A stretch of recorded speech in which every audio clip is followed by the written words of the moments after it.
Todos nosotros, en algún momento de nuestra vida, hacemos un viaje que no hemos planificado ni hemos deseado, a ese lugar que la Biblia en algunos de los salmos llama el Valle de la Sombra de la Muerte. Ninguno de nosotros ha actualizado su pasaporte para ir a un lugar como ese.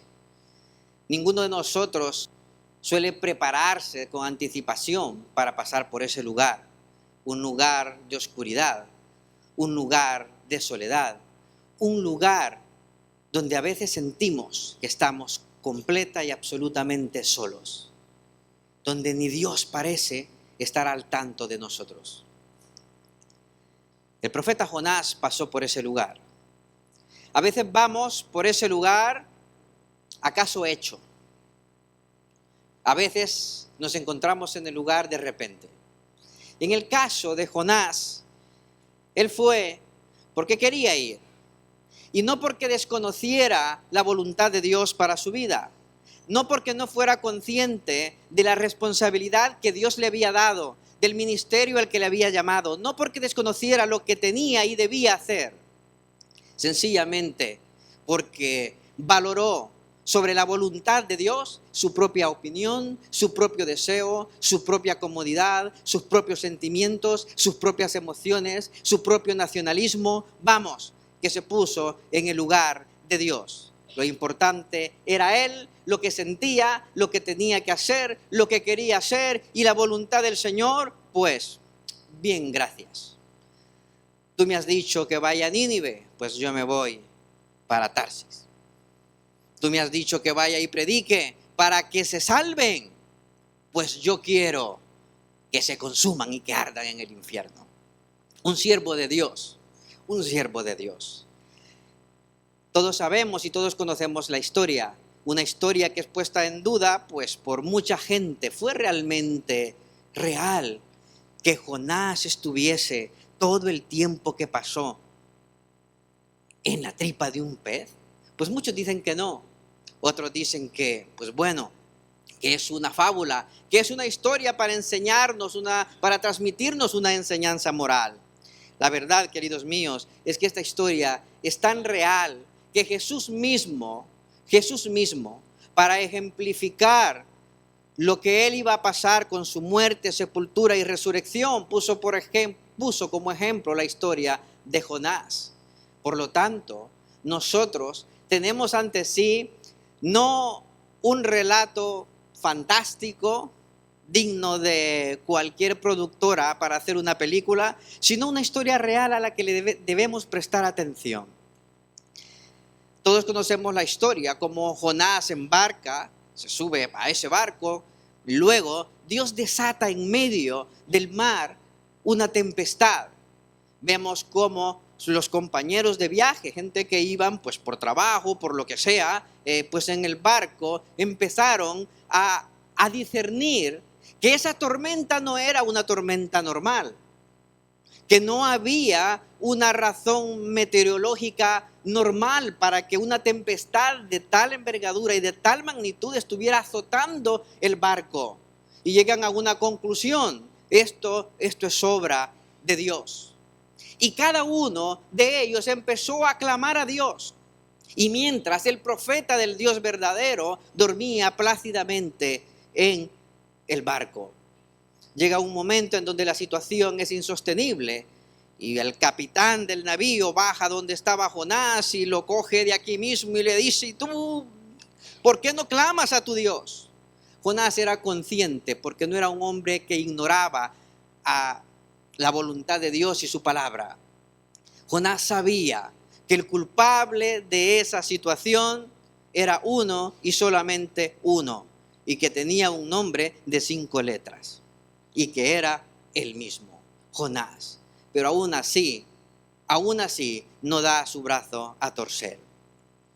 Cuando llega el momento, todos deciden, cuando él reconoce ser la causa de esa situación, y dice: he sido yo, lanzarme al mar, que vuestros problemas, y abro paréntesis, y los míos se acaban allí. Lanzadme al mar, porque muerto yo, todo tranquilo. Eso era lo que Jonás creía.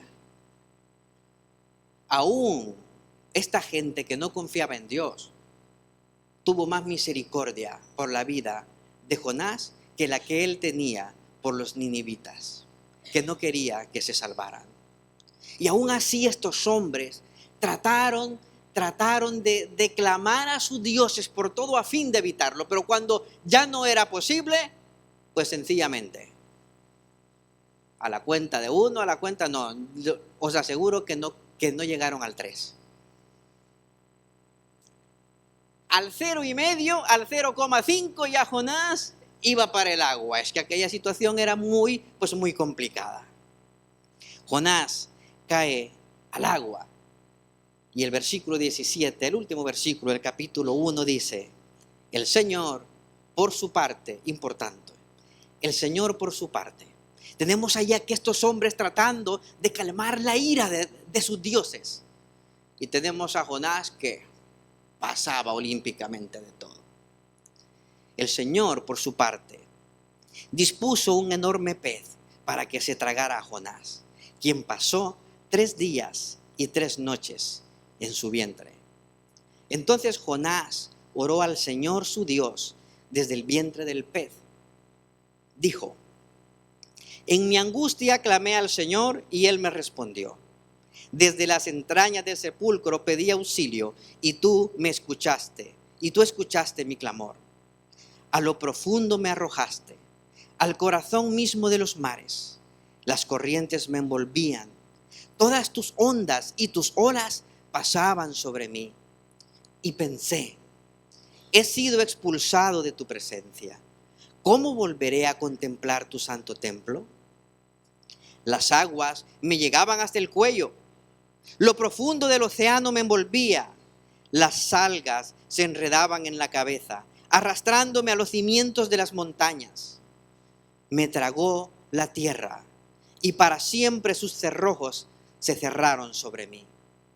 Pero tú, Señor, Dios mío, me rescataste de la fosa. Al sentir que se me iba la vida, me acordé del Señor, y mi oración llegó hasta ti, hasta tu santo templo. Los que siguen a ídolos vanos abandonan el amor de Dios. Yo, en cambio, te ofreceré sacrificios y cánticos de gratitud. Cumpliré las promesas que te hice. La salvación viene del Señor. Entonces, el Señor dio una orden y el pez vomitó a Jonás en tierra firme. Quiero resaltar 3 puntos del primer versículo que he leído, el versículo 17, que dice, el Señor por su parte dispuso un enorme pez para que se tragara a Jonás, quien pasó 3 días y 3 noches en su vientre. Si hacemos una lista de los pasajes bíblicos más difíciles de creer, aquí tenéis uno. En el top 5, en los primeros 5 como mínimo. Dispuso Dios un enorme pez para que se tragara a Jonás, quien pasó 3 días y 3 noches en su vientre.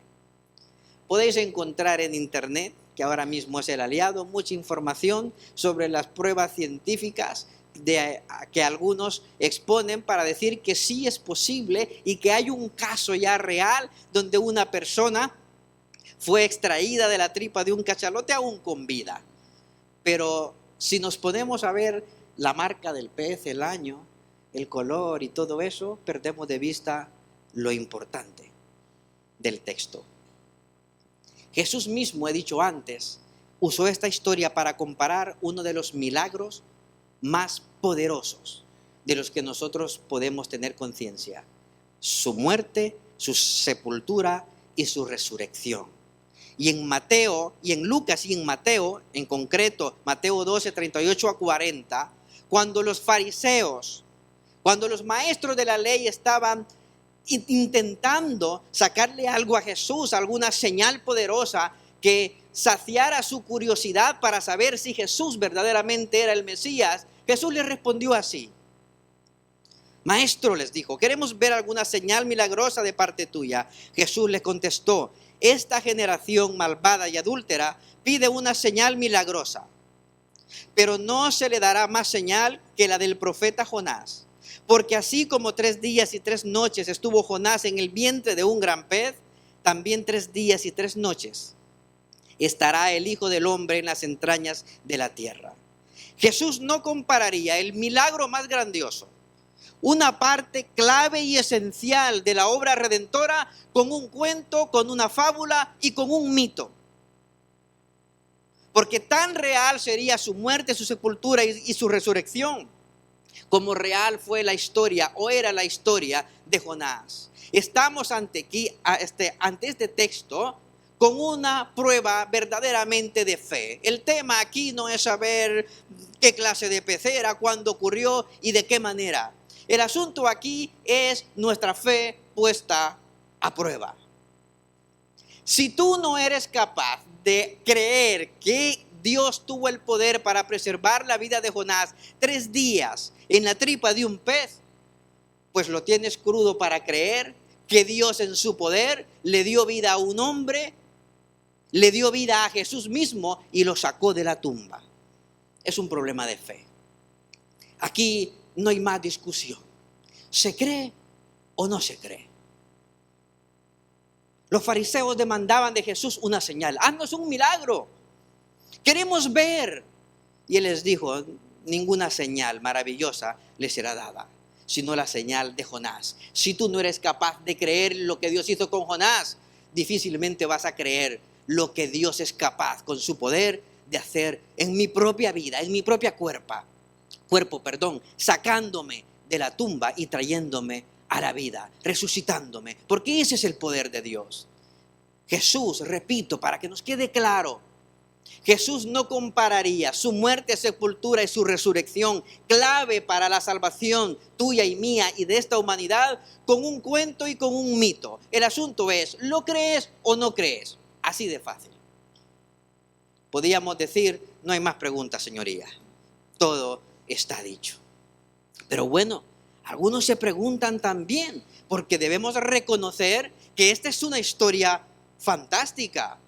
Iba a decir increíble, pero entonces todo lo que he predicado antes me lo estaría contradiciendo, porque no es algo increíble, debe ser algo creíble por sí mismo. Esta es una historia, hemos dicho, pues verdadera. Y muchos se preguntan, si Jesús murió, ¿Jonás también murió dentro de la tripa del pez? Y entonces han empezado y se han escrito libros y se ha gastado tinta y escritura pues al respecto. ¿Realmente murió Jonás? Pues mirad, yo orando y pensando digo yo pues lo tengo fácil. Porque el versículo 1 del capítulo 2 dice, entonces Jonás oró al Señor su Dios desde el vientre del pez. Y para mí esto fue, boom. Porque que yo sepa, a día de hoy, los muertos no oran. ¿O sí? El muerto está. Y el texto bíblico, y yo creo en la palabra del Señor, que es inspirada por Dios, dice que Jonás oró al Señor su Dios desde el vientre del pez. Ya puedes decir, bueno, en algún momento tuvo que desmayarse. Pues oye, probablemente. Pero ¿sabes qué? Pues, pobre Jonás. Pero entró vivo al pez y salió vivo después del pez. Y allá adentro, pues bueno, oró al Señor.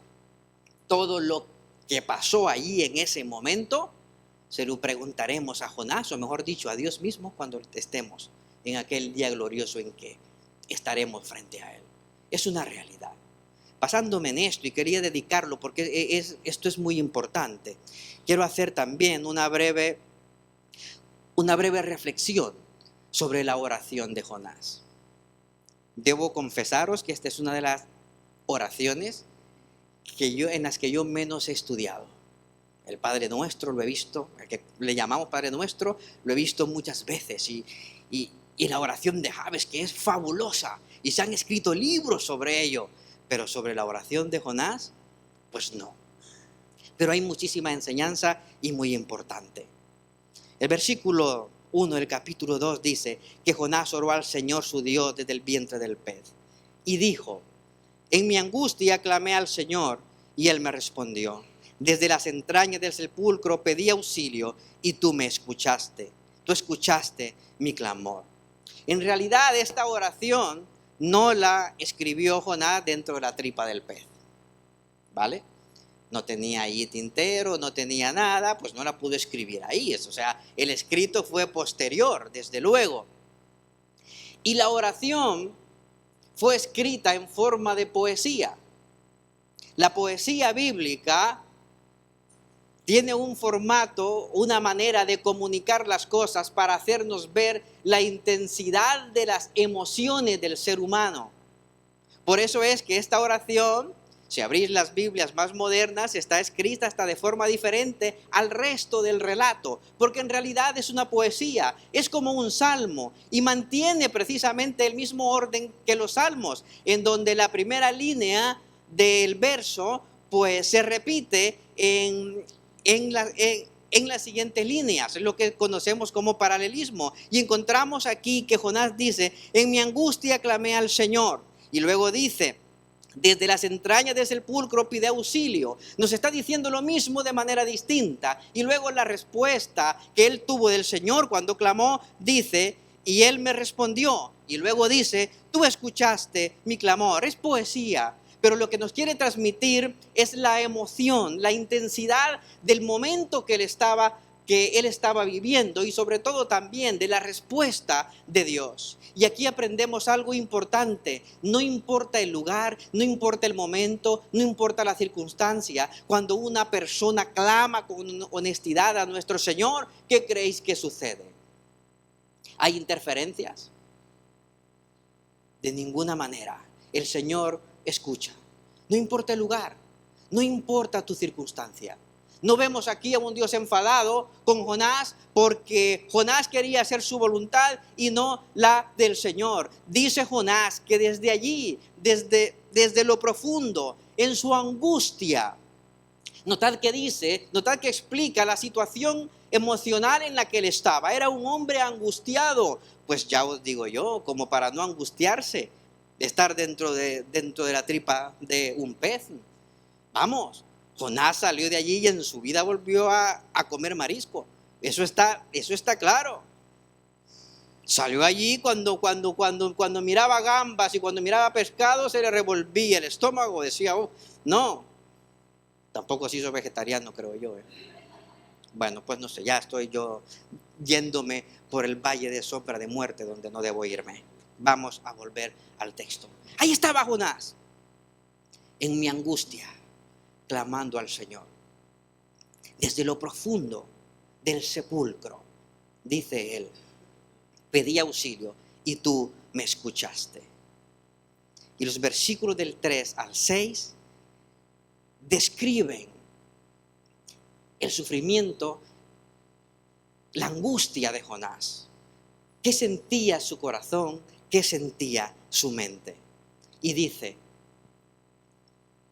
no le haré justicia. Me hubiese gustado prepararme más para poder declamar este poema con toda la intensidad que Jonás quiere transmitir.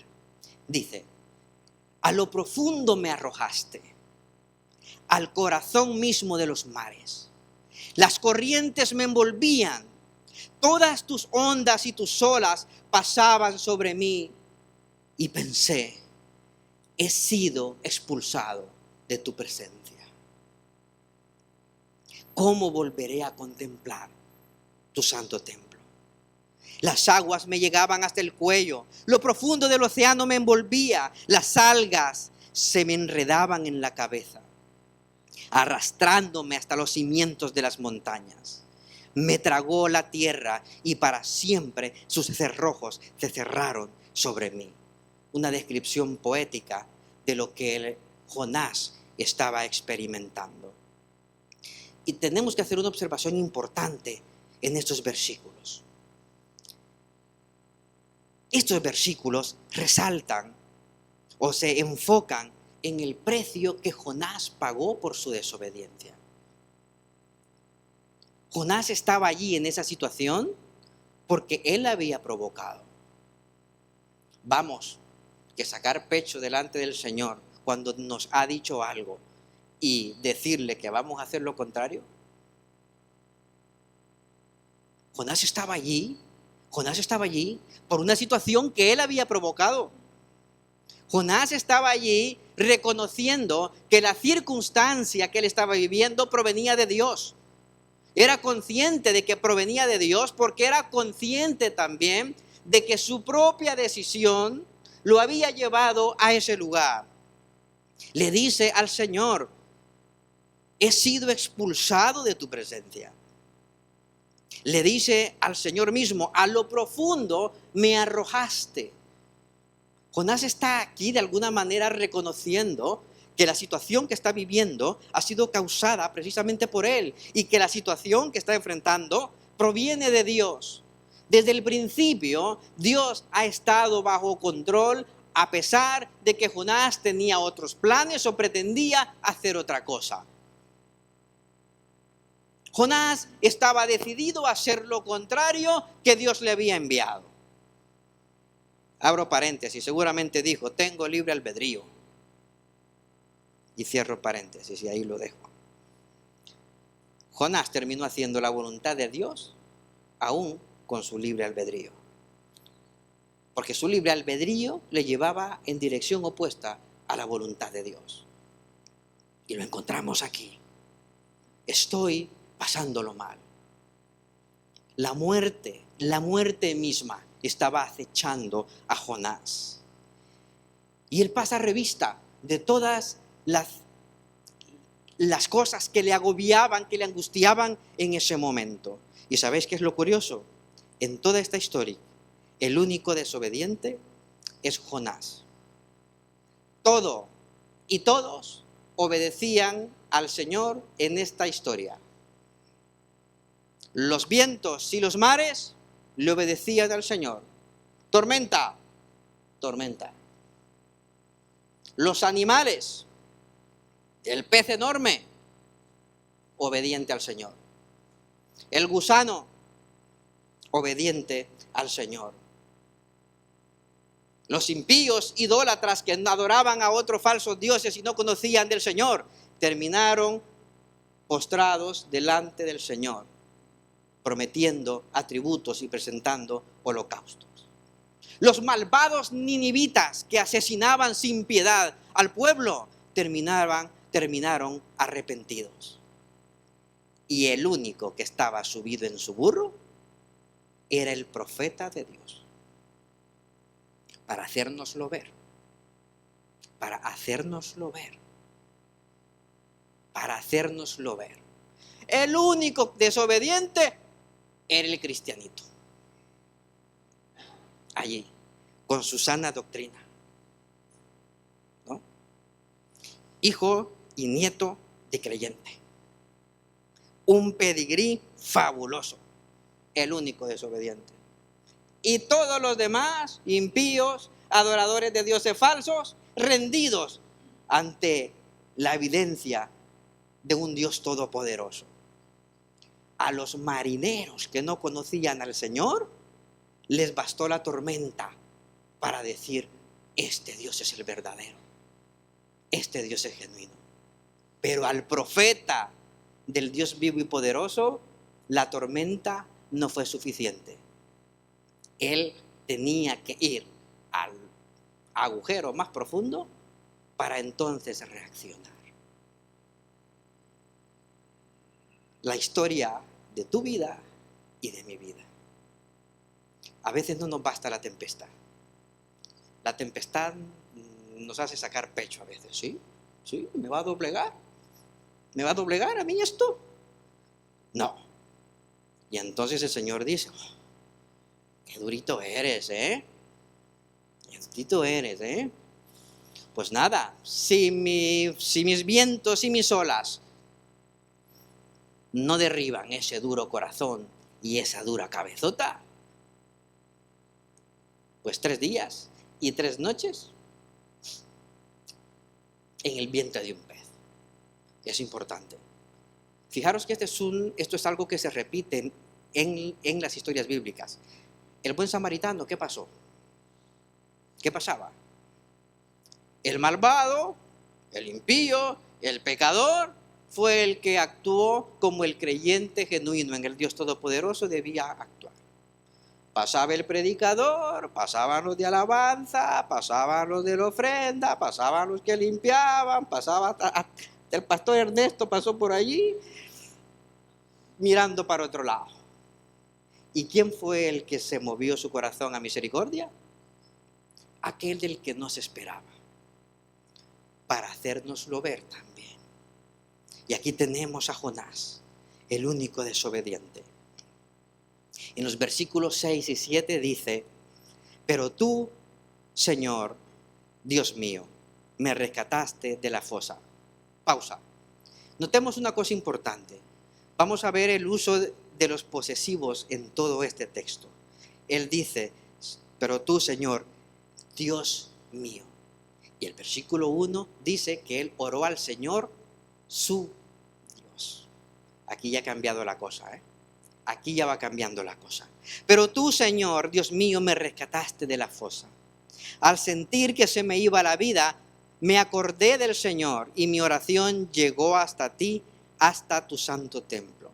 La frase me acordé del Señor no quiere decir que Jonás no sabía lo que estaba haciendo. Jonás decidió huir de la presencia de Dios.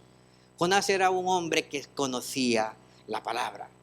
Jonás era un hombre que tenía la palabra aquí y la tenía también en su corazón.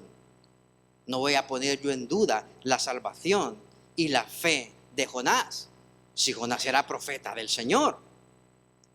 Pero aquí estamos hablando de otra cosa. Jonás cree en algún momento que su opinión, sus sentimientos y sus emociones valen más que la voluntad misma del Señor. Diciéndole al Señor, no verbalmente, pero con sus hechos: yo por allí no paso. Yo eso no lo hago. Y aquí encontramos cómo Jonás reconoce que Dios le escuchó, que Dios vino en su ayuda, porque el Señor siempre lo hace. No importa si estás tú en la tripa de un pez por tu culpa, o por la culpa de quien tienes tú al lado, o de los que tienes al lado, o es una prueba que el Señor te está enviando, o es el propio Satanás el que te está dando caña. Si tú clamas a Dios con honestidad, si tú clamas al Señor con un corazón entregado, rendido, reconociendo el poder del Señor y tu propia inutilidad, déjame decirte que el Señor te escuchará. Da igual lo que hayas hecho o da igual lo que hayas dejado de hacer.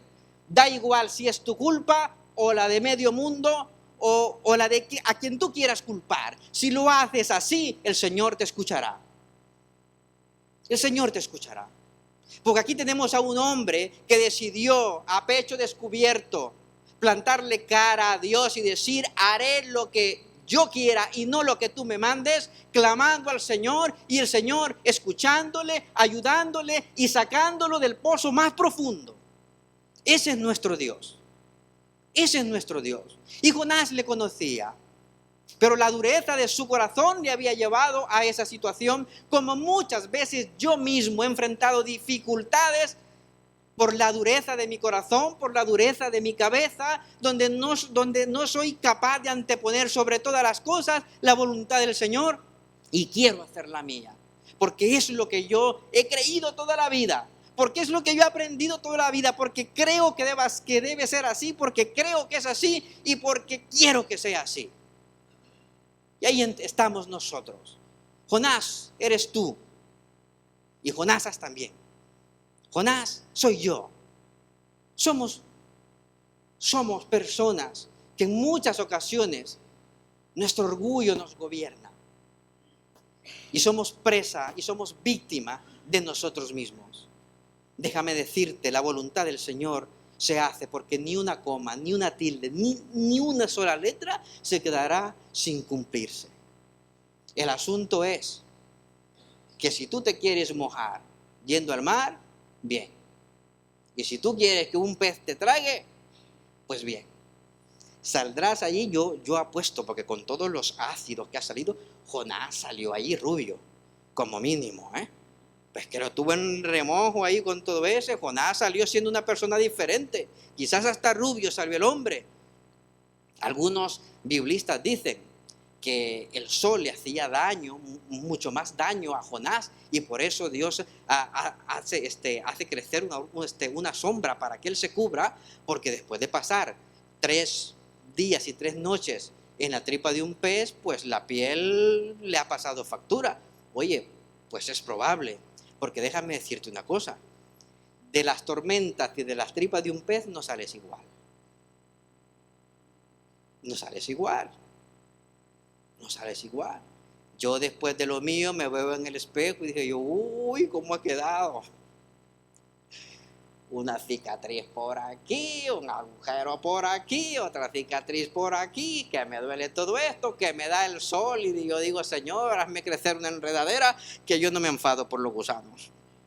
Digo yo, ¿cómo he quedado de todo eso? Pues claro, normal, si no somos todopoderosos, aunque a veces nos sintamos así. No somos así. Y aquí tenemos a Jonás diciendo, me ha sacado el Señor. No importa la tormenta en la que tú te hayas metido o en la que tú estés pasando. Y no importa los culpables, deja de buscar culpables. Alza la mirada a Dios, clama al Señor y ya verás cómo Él te sacará del pozo más profundo que tú estés sintiendo, experimentando o viviendo. Él lo hará. Amén. ¿Creéis eso, iglesia? Algunos de vosotros también habéis estado en el pozo. Conozco vuestros testimonios, conozco vuestras historias. Y quizás en el futuro alguno de nosotros caeremos en algún pozo, seguramente. Pero recordemos que Dios está allí clamando por nosotros. Nosotros clamamos a Dios y el Señor interviniendo por nosotros. Los versículos 8 al 9 dicen, los que siguen a ídolos vanos abandonan el amor de Dios, dice Jonás en su oración para finalizar. Yo en cambio te ofreceré sacrificios y cánticos de gratitud. Cumpliré todas las promesas que te hice. Es curioso cómo él cierra su oración diciendo, los que siguen a ídolos vanos abandonan el amor de Dios. Cualquiera puede decir, pero es que Jonás no era un idólatra. No, Jonás no se arrodillaba ante imágenes hechas por manos humanas. Pero la idolatría, queridos míos, es todo aquello que ocupe el lugar de Dios y de su voluntad. El ídolo de Jonás se llamaba Jonás y lo que Jonás sentía. Como a veces tu ídolo y el mío llevan nuestro nombre y hasta tiene el mismo DNI. ¡Qué casualidad! Muchas veces somos nosotros mismos, nuestras ideas, nuestros sentimientos, como yo me siento, como yo creo que deben ser las cosas. Así tiene que actuar el Señor. Y el Señor actúa según su soberana, justa y perfecta voluntad. Y debemos reconocerlo. Jonás dice, los que siguen a ídolos vanos abandonan el amor de Dios. Él, siguiendo sus propias ideas, sus propios sentimientos y sus propias emociones, salió, huía de la presencia del Señor y abandonó su amor, abandonó el lugar donde estaba en plena relación con el Señor y llegó a ese valle de sombra de muerte, que en el caso de Jonás se llamaba la tripa del pez. Jonás había hecho un ídolo de su propia voluntad. Se había convencido a sí mismo de que su camino era mejor que el de Dios. Se convenció a sí mismo de que hacer la voluntad del Señor era opcional. Ya si eso. Se convenció a sí mismo de que podía hacer lo que quería y salirse con la suya. Podía ir a donde él quisiera y salirse con la suya. Podría hacer lo que él quisiera hacer y salirse con la suya. Pero se vio obligado a arrancar esa idolatría de su corazón y prometió en adelante adorar y obedecer solamente al Señor, porque solamente en Él hay salvación. Solamente en Él hay salvación. Aquí nos puede pillar Navidad y Año Nuevo y Día de Reyes y mi cumpleaños que está allá al ladito, hablando sobre este pasaje. Y hay muchas cosas que no he abordado. Sin embargo, quedémonos con esto. Cuando una oración es honesta delante del Señor, Dios actúa a nuestro favor. Cuando con honestidad. Y qué difícil es vernos a nosotros mismos con total honestidad. Yo me veo en el espejo y digo, oye, pues soy guapo después de todo, ¿eh? Otros no tendrán esa apreciación. Y así le pregunto yo a mi madre que qué tal soy, me va a decir que soy guapísimo del todo. Nuestra perspectiva a veces nubla nuestro razonamiento y nubla nuestra fe. Eso es lo que le pasó a Jonás y es lo que nos pasa a nosotros. Jonás renovó su compromiso, porque aquí hay algo importante. Aquí hay algo clave que nosotros debemos reflexionar. Cuando hay un genuino arrepentimiento, hay un compromiso genuino con Dios. Cuando hay un arrepentimiento genuino, hay un compromiso con Dios. Encontramos aquí a Jonás diciendo que él cumpliré con las promesas que te hice. ¿Qué estaba diciendo Jonás aquí de forma poética? En el más castellano, más normal, estaba diciendo, vale, Señor, iré pues.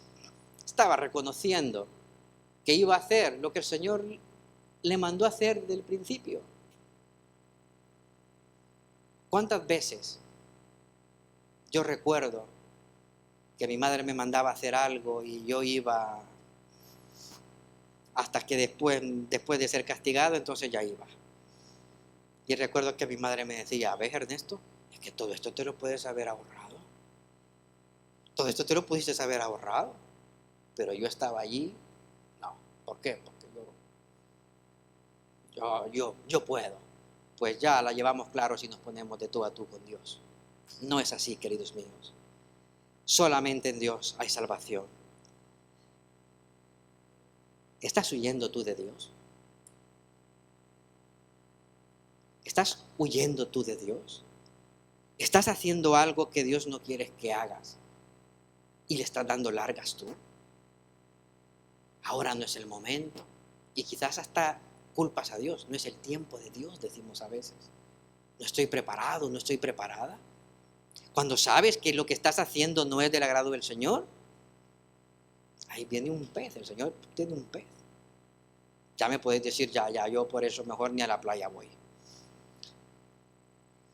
Estás haciendo algo, no estás haciendo algo que Él quiere que hagas y tú estás renuente poniendo excusas. ¿Estás huyendo de Dios de alguna manera? ¿Crees tú verdaderamente en Él? ¿Sabes que debes dar el paso de seguirle, de aprender de Él, de ser bautizado, pero estás diciendo, no es el momento, no estoy preparado? Estás huyendo de Dios. ¿Hay algún pecado en tu vida, algo que estás haciendo y que estás luchando contra Dios y no es el momento todavía?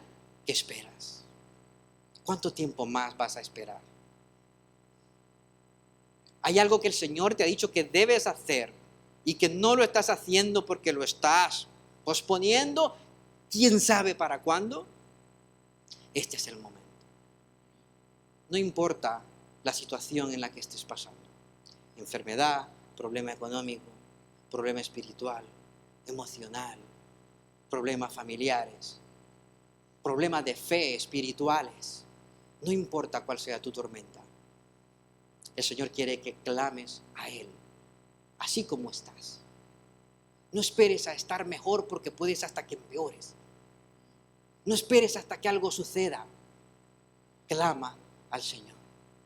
Yo quiero animaros a que hoy, cada uno, en la intimidad de su asiento y de su corazón, podamos clamar al Señor con la misma intensidad de Jonás, el profeta. Oremos. Padre eterno, Clamamos, Señor, desde nuestro dolor, desde nuestro pecado, desde nuestra incertidumbre, desde nuestra negligencia, desde nuestro orgullo, desde nuestra autosuficiencia. Clamamos, Señor, a ti, tal como estamos, tal como somos, para pedirte, Señor, que nos perdones. Perdona si hemos puesto, Señor, nuestra propia voluntad a la tuya. Perdona, Señor, si por mucho tiempo, sabiendo que estamos viviendo de una manera que no debemos vivir, no hemos dado un paso para solucionarlo. Perdónanos, Señor, y ayúdanos a solucionarlo lo más pronto posible. Ayúdanos, Señor, a clamar con total honestidad delante de ti, sin excusas, sin argumentos, que podamos decirte: cumpliré, Señor, lo que te he prometido, a pesar de haberte fallado, a pesar de que por las circunstancias me han nublado el entendimiento, me han robado el ánimo, el gozo y quizás hasta la fe en ti, Señor. Pero creemos en ti. Y tú escuchaste a tu hijo, a tu profeta Jonás, desde su angustia, desde su dolor, desde su orgullo mismo, Señor, y lo limpiaste, aunque lo tuviste que sacar desde la profundidad. Señor, que tu Santo Espíritu toque nuestro corazón, para que no sea necesario que toquemos fondo para volvernos a ti. Ten misericordia, Señor, de nosotros, que endurecemos nuestro corazón, nuestra cabeza, y cerramos nuestros oídos a tu voluntad. No hay mejor lugar en el que podamos vivir que en tu voluntad, Señor. Obra en nuestra vida, en el nombre de Jesús. Amén y amén. Amén. Somos una iglesia que vive para amar a Dios y para amar al prójimo. Por eso estamos a tu disposición. Si tienes dudas acerca de la fe, acerca de Jesucristo, acerca de Dios, acerca de la vida misma, o si estás pasando en este momento por una situación difícil y quieres que nosotros pidamos en oración por ti, no dudes en ponerte en contacto con nosotros a través de nuestra página web www.lapazelche.com. En nuestra página web encontrarás también todos nuestros sermones, todas nuestras predicaciones disponibles para verlas en cualquier momento y desde cualquier dispositivo, ya sea una tablet, un televisor, un ordenador o un teléfono móvil. Tendrás también todas nuestras actividades, toda la agenda semanal de nuestra iglesia desde nuestra página web. Así que recuerda www.lapazelche.com.